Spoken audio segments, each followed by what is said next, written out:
I just want everyone to be feeling themselves. I just want all of y'all, all of us to be out there speaking our minds, stating our desires, meeting the world with an open heart, but also clear ass boundaries. And I know everyone has experienced a moment like that, but then for whatever reason, the moment ends, right? We go home, we go to work, and we just, for some reason, crawl back into our shells. That's the gap we're talking about today.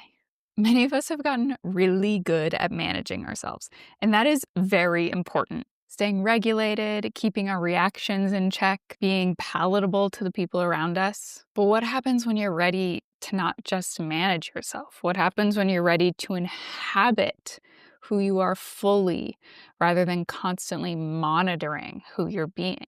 That, my loves, is where embodiment comes in. Embodiment is essentially syncing up your inner world and your outer expression. So you're not just thinking about what you feel and then presenting it in a controlled manner, but you're actually letting yourself feel it, move with it, express it. So in this episode of The Body Knows, we're covering how to know when you're ready for embodiment and what you can expect getting into this work. So this includes things like the process of working through emotional backlog, old wounds, traumas that you have stuck in your system. This includes learning how to discern between destructive and generative emotional expression. We also get into what it's like to be able to just trust and express what's happening in your inner world instead of hiding it 99% of the time, like I know many of us do. And finally, what it's like to let go of fixing ourselves in favor of trusting ourselves. Crazy idea, I know. I'm Leona Waller. You're about to meet my co-host, Anna Alley. We would be absolutely delighted if you liked and subscribed. Now let's get into it. So we just did a podcast all about what somatics is and who it's helpful for. And we wanted to do the exact same thing for embodiment because embodiment is kind of like um if somatics evolved from Charmander into Charmeleon. Yes. I love it. You think that's a fair interpretation? It is. I hope that all the 90 babies are here with us and Yeah. appreciated the Eh, Pokemon reference. I remember Charmeleon. I didn't just go from Charmander to Charizard. No, no, no. I did not skip the middle. I don't know what Charizard is in the somatics embodiment to I love Charizard. it. Right. And if, had you said that, I wouldn't have agreed with you because you're right. It's not just like one level up. Amazing. I'm glad we're all on the same page. Oh. So, in case you haven't listened to a couple podcasts ago, we defined embodiment. And for those of you who haven't listened to that, basically, embodiment is this holistic integration of mind, body, and spirit so that you are not just living in a body, you are living through your body. You are fully Mhm. expressed in your body, you're fully expressed in your emotions, you're fully expressed in like your higher self. And all of these things are connected. And that might sound very woo woo, and it can be a little woo woo because it ends up feeling like quite a spiritual experience. Mm. Yeah. So I'm going to start with um, how to know it's time. How to know it's time. Yes, that was a sentence. Mhm. How to know it's time for you to do embodiment. And Anna's going to jump in because she's done embodiment and she's going to poke me and prod me and call me out when I say something dumb. So for me, um, the and this is kind of similar to somatics, and I think maybe you could say like all the body-based work. The primary way to know you're ready is you can explain Mm. your patterns, you can explain your trauma, you can explain your wounds, but you're still living them. Mhm. Like, you can cognize and intellectualize it all day, but you haven't figured out how to embody the next step of it. And that for me is one of the biggest signs that like you need to get out of your head and into your body. And whether that be somatics or embodiment, I think looking at those two things, somatics is a really, really beautiful place to start if you are working with some intense feelings of stress and trauma in your body. Yeah. I would say, like, just start with somatics. Like, It's a great place to start it's in general. lovely. And sort of like we said in 2 podcasts ago or 2 episodes ago, that it, puts everything into a clear list and, like, connects the dots for you, right? Mhm. And so it's a really accessible place to start because there's not too much open-endedness Mhm. to it at first. It's very ordered and structured and organized and simple. Mhm. Yeah. So somatics is an excellent place to start. I didn't start at somatics because I didn't know somatics existed. I was literally Googling like spirituality that includes the body for depressed woman or something like that. Like, I don't know how I knew that the body had to be involved, but I knew basically I was trying mindfulness meditation and I was just feeling like the split between my brain and, like, what I logically understood, and then my spiraling emotions, because I had really bad anxiety, and then my tight, anxious, cramping, IBS-ridden body, and was like, "I don't understand how these 3 experiences can all exist inside of one being and be so different, and, like, I can meditate and transcend, but I would also like these things to be better." And that is, yeah, I think that's a really beautiful maybe beautiful isn't the right word, but I think that that is something that embodiment offers and how you know that embodiment could be the perfect next step on your path is you are ready to, like, move through the world feeling like this cohesive, powerful being. And you're Mm, right. Oh, this one's so big for me. You have an inner image of who you can be. You're like, "Oh, yeah, Leona on the inside, she's like this epic wild lioness, and she's passionate, and she's powerful, and she's outspoken." But then I move through the world, and I'm really shy, and everybody kind of tramples all over my boundaries. And, like, that disconnect is so yeah. fucking big. Like, Oh that gosh. to me is where embodiment comes in, um, and I would say another piece that, like, shows you're ready for embodiment or embodiment could just be really intriguing and fascinating to you, is if, like, you've heard all this talk about intuition, like, how? Tell me more. How do I get some of that? Like, and is it magic? Are you born with it? No? Mhm. And yes, but for most people, it's not online. Yeah. And for me, that's like when you integrate, basically, when your brain learns the language of your body and its emotions, you start to know Mm. things that you don't know how you know. Because our bodies are so finely tuned. Like, again, this isn't, we said this a couple podcasts ago. Our body, like, intuition isn't magic. Our bodies are incredibly powerful, designed to be wildly sensitive beings to both social situations and to predator prey, like Mm, environmental dynamics, and to remember aspects about the environment. Like, we're so place based creatures. Like, we are highly attuned to our environments, but we've just fully disconnected from mm, that way of knowing. yes. Would you add anything? Because I know that you did embodiment. You had been doing somatics when you got into embodiment, or did I just throw you into the deep end? Uh, I'd say both. Um, I had been dabbling in somatics and just like felt sense. I started with Vipassana course actually. I mean, that's how I got into the felt sense experience world. But yeah, with you, Leona, I definitely felt a little thrown into the deep end, but I was ready for it, right? Mhm. And I knew how to, like, if you were saying to do something and I was like, "No, too much," like, to honor that, like, push myself, but also honor, where I was at.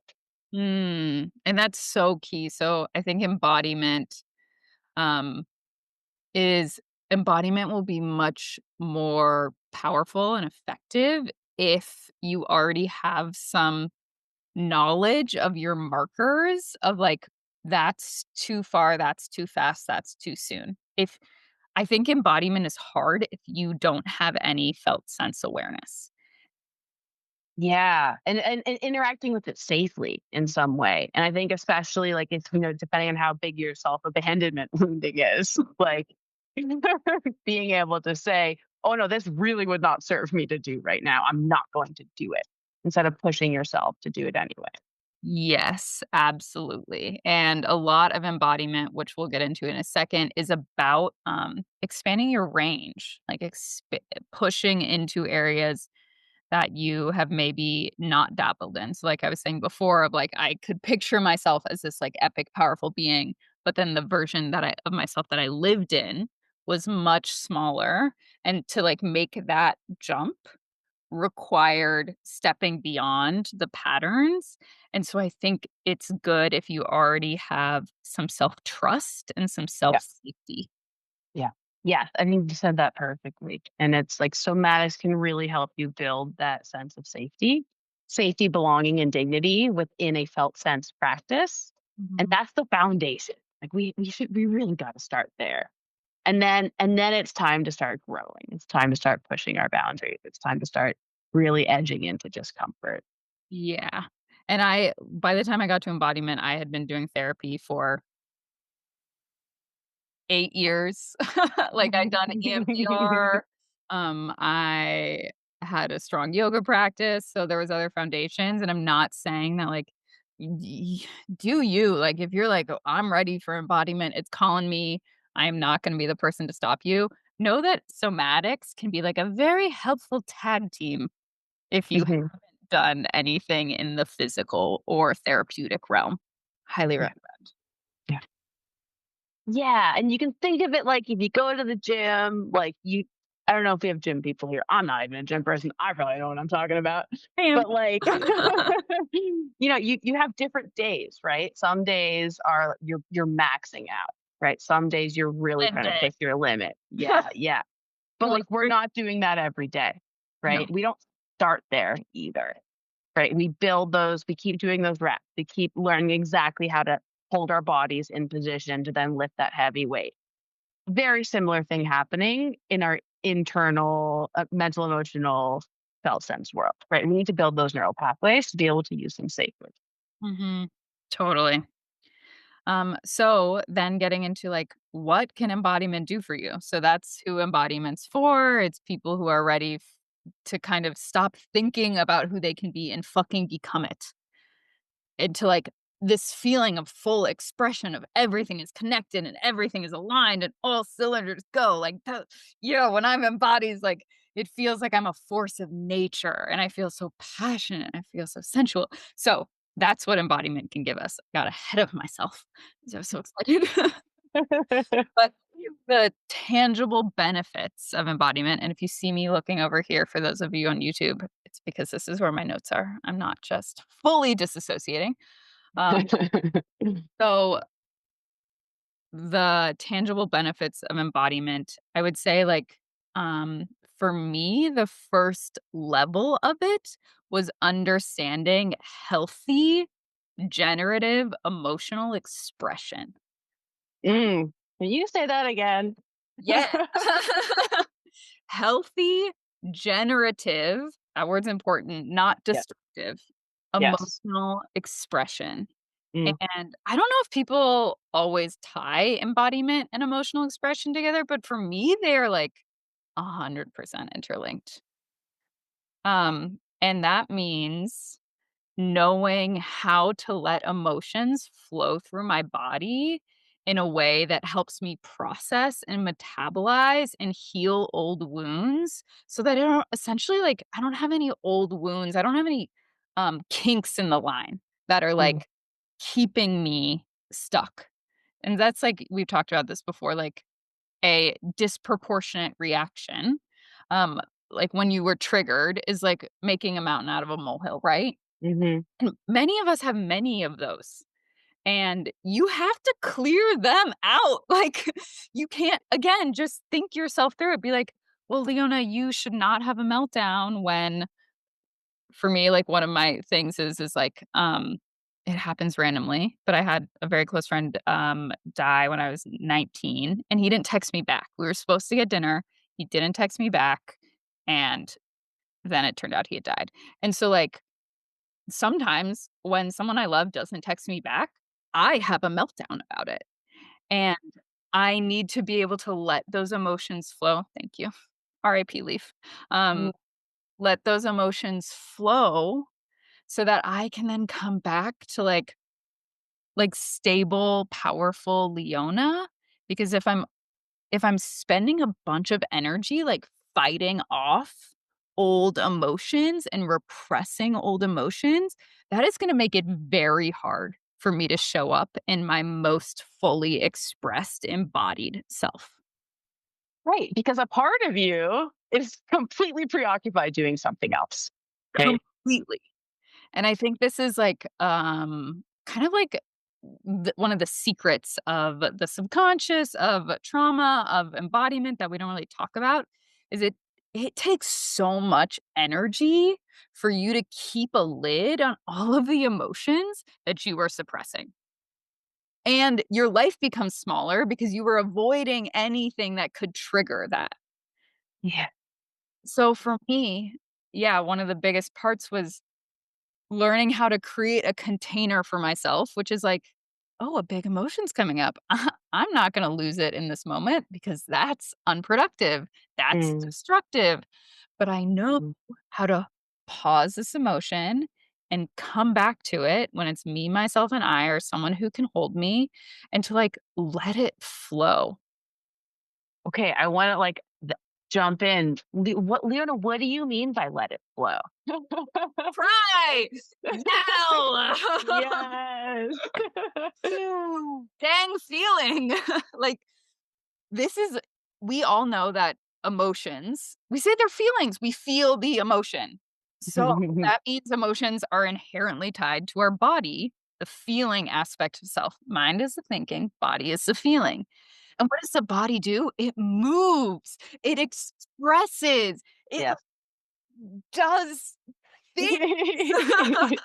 Yes. And so, emotions want to move. Yeah. They need to move. They need to move, and if you wanna get, like, very neurochemical about it, if you are running from a tiger, so if you're feeling fear, if you're fighting off someone to protect the person you love, you have adrenaline pumping through your veins. So, like, anger and fear, it's very clear your body needs to do something with this neurotransmitter. Like, it's that simple. But Yes, yes, yes. if Sorry. science brings and so I lose the scientific explanation when we get to grief. But we all know that you wanna cry, Yeah. and you might even wanna wail. And, like, the reason that your throat gets choked up is because you are swallowing your own sob. Yes. And, like, the emotion is trying to come out of you, and you are shoving it back in. And so when I say emotional expression, it's literally that. It's literally like punch the air, stomp your feet, pound on your chest, holler, scream into a pillow. I like the amount of like backed up rage I had. I remember there was like a 3-month period where I screamed into a pillow so much, I lost my voice. Amazing. Yeah, and it sounds like crazy. Or like, "Whoa, that's a little bit extra," but it's like, "Have you seen the news lately? Is it extra or is it like a completely valid response?" That that and, like, that part coming in saying, like, "Oh, that's a little too much." I mean, that's a perfect example of how our social conditioning has taught us to stop expressing, which is why we have so much stress and pent up emotion inside, because we have all these reasons why it's socially unacceptable to not do these things anymore. Totally. And so this goes from, like, embodiment, the basics, and kind of like where everyone starts is, like, you gotta process the old shit. There's gonna be a lot Mhm. of shit in there.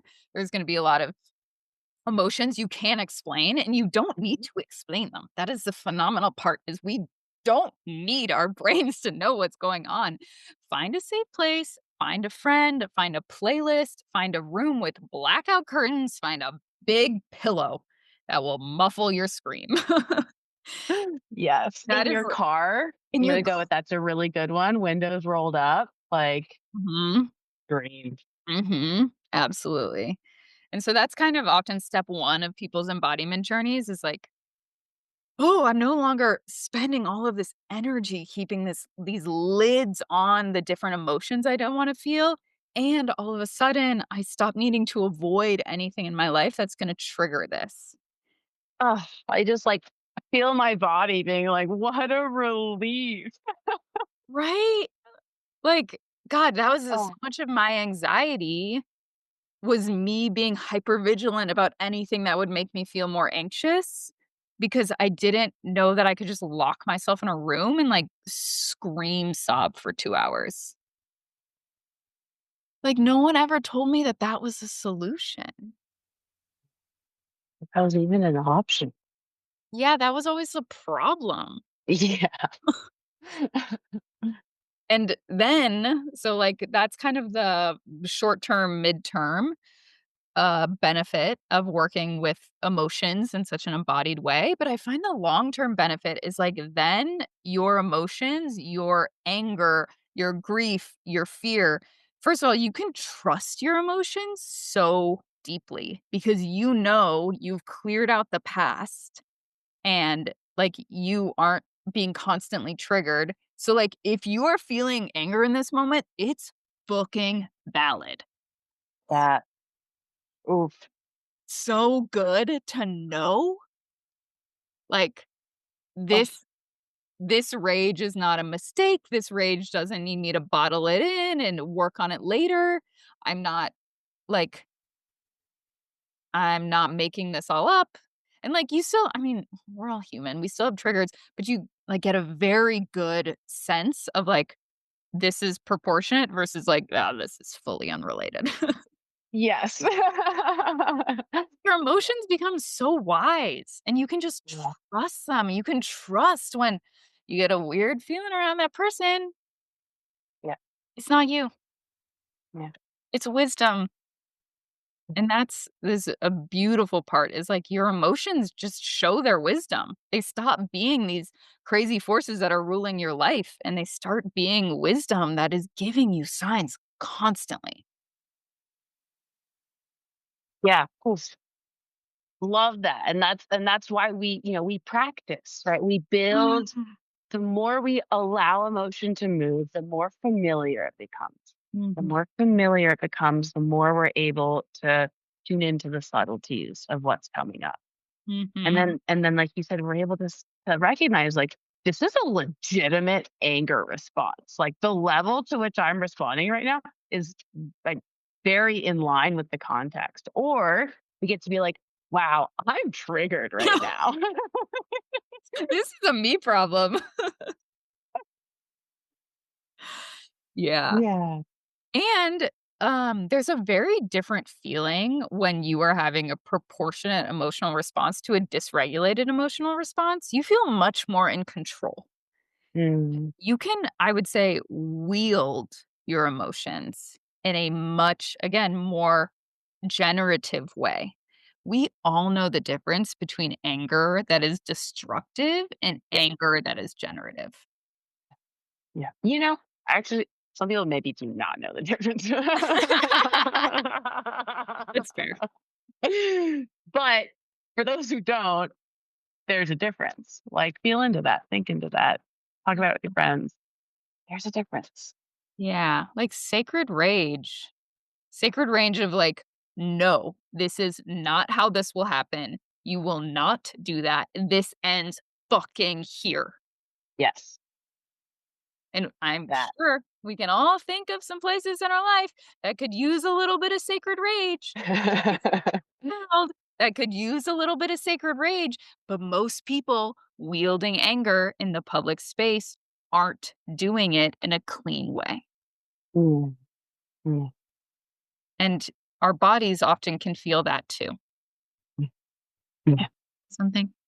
Yeah, it just makes me also think too, if you are someone who holds trauma around having received anger or aggression, it can also be really hard to tell the difference when someone is like off like sacred rage. Like this is like you are just crossing a boundary right now and I'm going to rage at you. Like you may not be able to tell the difference. And I just wanted to take it back, not rage at you. 'Cause that's maybe a really important distinction. When we rage someone, like, no, that's not generative, right? That's destructive in some way. When we rage, into like the freaking universe, like when we open our hearts and rage at the injustice of what's happening, not at one person, but at the experience, that is generative, right? That is holding your boundaries. That is expressing rage in a way that is sacred, Mhm. healthy.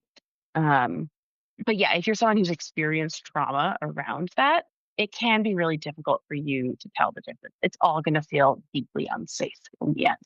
Mhm. I Totally. put that in there. Yeah, thanks for throwing that in, and that's, like, um, a lot of the things that we talk about in embodiment, there aren't, like, clear guidelines for because it Mm, basically embodiment and somatics, both of these, I would say, rewire your entire being so that you aren't just thinking and knowing in your mind, and you aren't just making decisions in your mind. So call that top down, like, my mm, telling my body how it is and how to be, what to feel, top down control. And what embodiment and somatics do is they mm, rewire this bottom up communication and this bottom up knowing. And so when we are building these systems, when it is coming online, it is admittedly sometimes hard to trust all of our knowings. And so, like Anna was saying, it is totally understandable based on people's history that all rage feels really, really dangerous.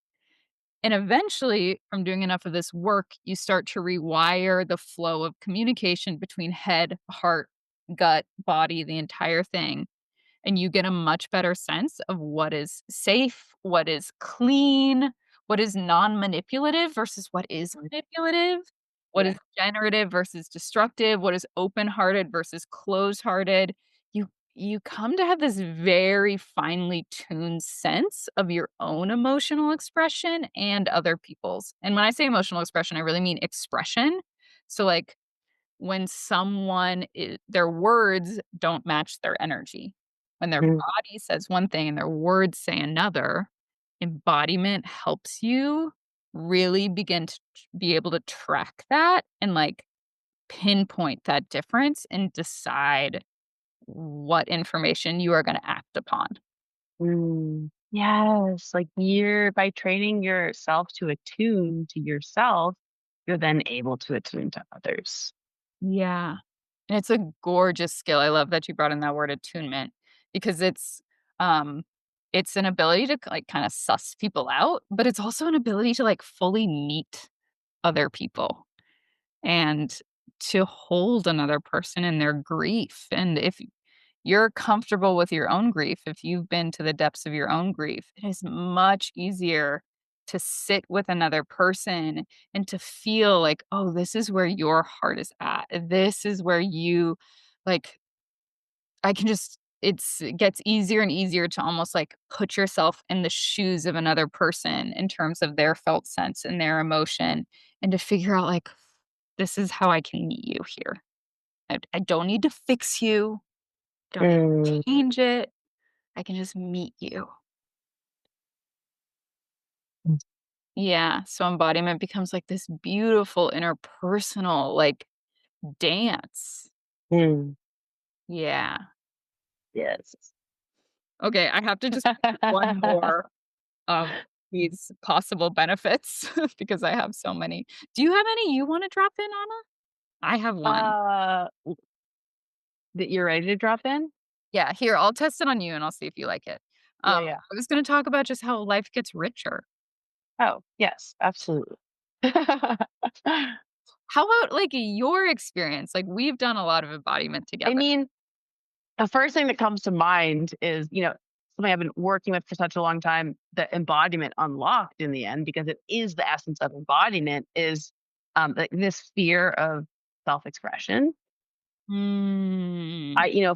For so much of my life, I needed to be palatable, acceptable, make myself smaller and tastier and, like not what do I mean by that? Like, I'm not like rubbing or stirring the pot or like, like as being conditioned in so many ways as a woman in this world, as a little girl first, right? Be a good little girl. Um and so my self-expression was deeply repressed in a lot of ways. And there were lots of things I like on a core level believed that I wasn't allowed to say or express or act. And without getting into details, like it got me in trouble in certain ways, right? In certain relationships and in certain contexts. And it didn't matter how much I thought about it or knew I was doing these things, they kept happening. I couldn't express. And so embodiment taught my system it was safe to express. Mm. Mm. And so, and I want to, like highlight Leona here for that, right? Because she created a safe container. Mm. And so this is so important because we can just re traumatize ourselves if we try these things in an unsafe container, right? We can just reinforce this belief, this felt sense belief that uh, it's not safe to express if we keep practicing expressing in unsafe contexts. Totally. And I love how, like, I feel like embodiment or sorry, somatics teaches you it's safe to feel. Mhm, Embodiment teaches you it's safe to express. mhm, And, mhm, like, that's actually a really good measure for, like, where you can be focusing right now because, like, if you wanna be safe to feel, like, if you have a hard time accessing certain feelings, if you have a hard time, savoring a strawberry, it's, like, one of my mm. favorite examples. If you have a hard time relaxing on a beach on a beautiful summer afternoon and just feeling the breeze and hearing the waves crashing, go to somatics, baby, like, life is gonna get so juicy and savory and, like, delicious, and then when you're ready to start, "Okay, now I don't wanna just feel the basking of it inside, but I want to do what I just did," which is like, "Oh, this feels so good," and I want to, like, be able to express that feeling outward, both for me and the people around me. I think expression is not at all just for the people around us, like, that is what it means to be fully expressed. We all know that that's, like, the feeling of being fully expressed. Like, I'm not hiding, I'm not shoving anything down. It just comes out of me, and no, I don't spew venom on every person who makes me angry, but, like, I express in this heart open, heart connected way. That's when you're ready for embodiment, when you're like, "That's what I want," and you can do them side by side, obviously. But I think that's a really beautiful way of, like, being I like, love that. focus. I love that. Yeah, because I'm like going through my head right now when you said that of like, well, there's expression practices and somatics, but like level two, right? Like we're still baby Charmander a lot of the time. Totally. And I think everyone takes some acts in their own way, and you can guide someone into greater expression, but mm, totally, it's there. There's this whole other flavor and level of expression and safety in doing that I think most embodiment facilitators are way more trained and capable of bringing out in somebody. Mm. And I love it because like I was watching you, Leon, as you were saying, like, talking about the strawberry being delicious. Like for anyone who isn't watching right now, her head was like bobbing back and forth and her chest opened and like, yeah, exactly. Her tongue licked her teeth and like, it was an embodied expression of this is delicious, right? And that's that next level up. That's that richness that comes in. That's this aliveness that like I'm not just feeling this thing, but I am like opening to it and feeling it expand deeper and higher and greater. And that's that expression takes you to that next level. Yes. This is a perfect segue into, some basic embodiment practices. I worked really hard with Mm. ChatGPT to find, like, basic entry level embodiment practices. And this is a perfect segue into, like, probably the most delicious one, pleasure practice, baby. Yes. I have given Anna so much shit about being so verbose, but in this podcast, I went on and on and on. So we had to split this one into 2 episodes. Next up, you'll find out how to actually do embodiment because you can't just talk about it, you actually have to practice it. All of my favorite foundational embodiment practices are waiting for you. Just check out this video right here, and we'll pick up where we left off. See you there.